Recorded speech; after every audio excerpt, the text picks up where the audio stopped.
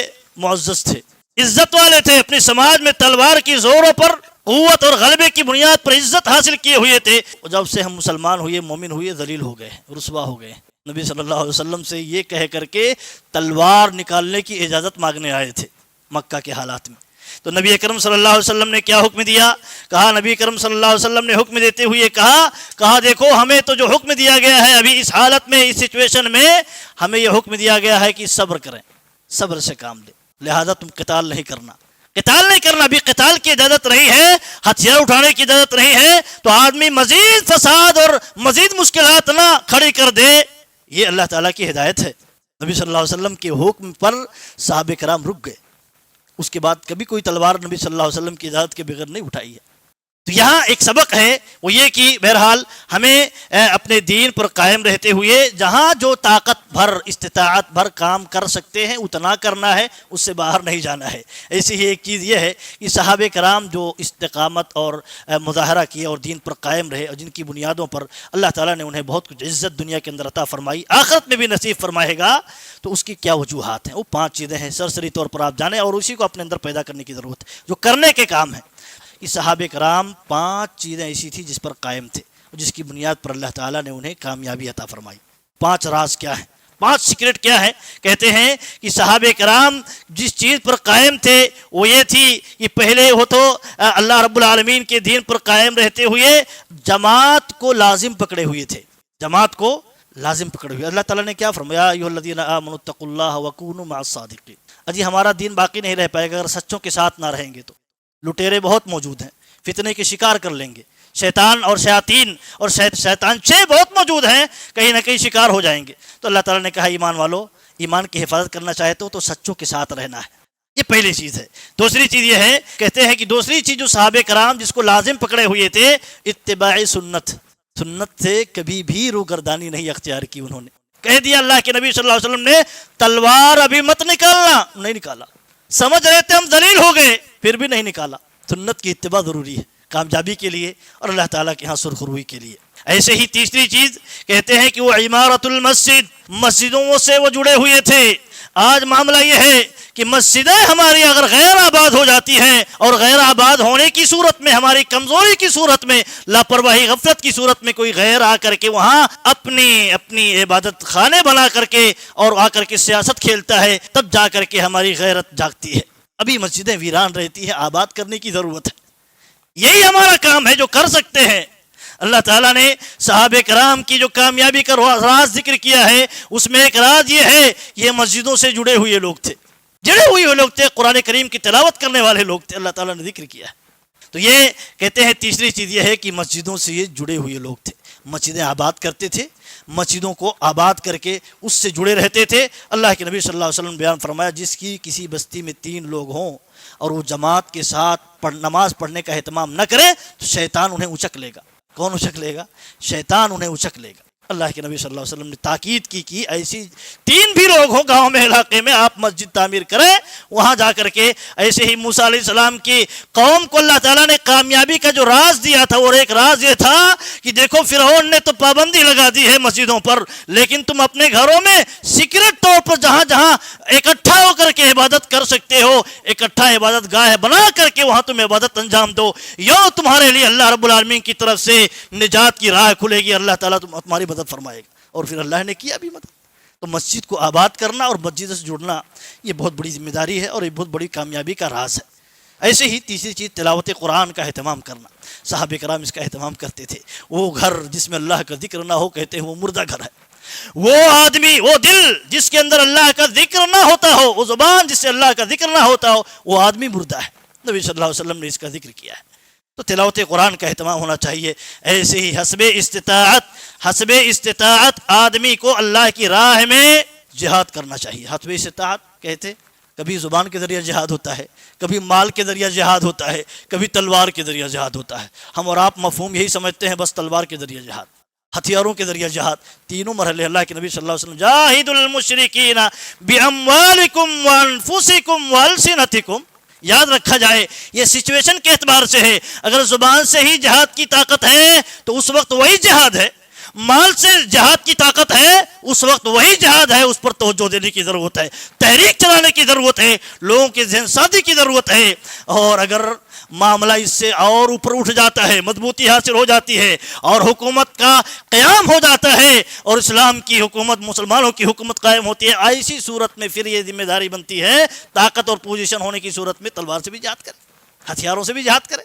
لیکن دیکھیے جیسے جہاں جہاں پوزیشن جیسا ہو اس پر ہمیں توجہ دینے کی ضرورت ہے۔ تو یہ کچھ کام ہے جس سے بندے کو استقامت حاصل ہوتی ہے اور دین پر قائم رہنے میں مدد حاصل ہوتی ہے، اور کرنا کیا چاہیے ایسے حالات میں اس کی رہنمائی ہوتی ہے۔ اللہ تعالیٰ سے دعا ہے کہ اللہ تعالیٰ ہمیں ان باتوں کو اپنی زندگی میں اپنانے کی اور نافذ کرنے کی توفیق دے۔ کمیاں کوتاہیاں جو بھی ہوں اللہ تعالیٰ ہمیں دور کرنے کی توفیق دے، ہمیں احساس کرنے کی توفیق دے کہ جو بھی مشکلات آتے ہیں یہ ہماری کمیوں، ہماری کوتاہیوں، ہماری غفلتوں کے نتیجے میں آتے ہیں۔ اللہ تعالیٰ ہمیں سیدھے راستے پر لانا چاہتا ہے، لہذا اللہ تعالیٰ ہماری کمیاں کوتاہیاں دور فرما کر کے دین پر قائم رکھنے کی توفیق دے، اور ہم جب تک دنیا کے اندر زندہ رہیں ایمان پر زندہ رہیں، ہمارا خاتمہ تو ایمان پر ہو۔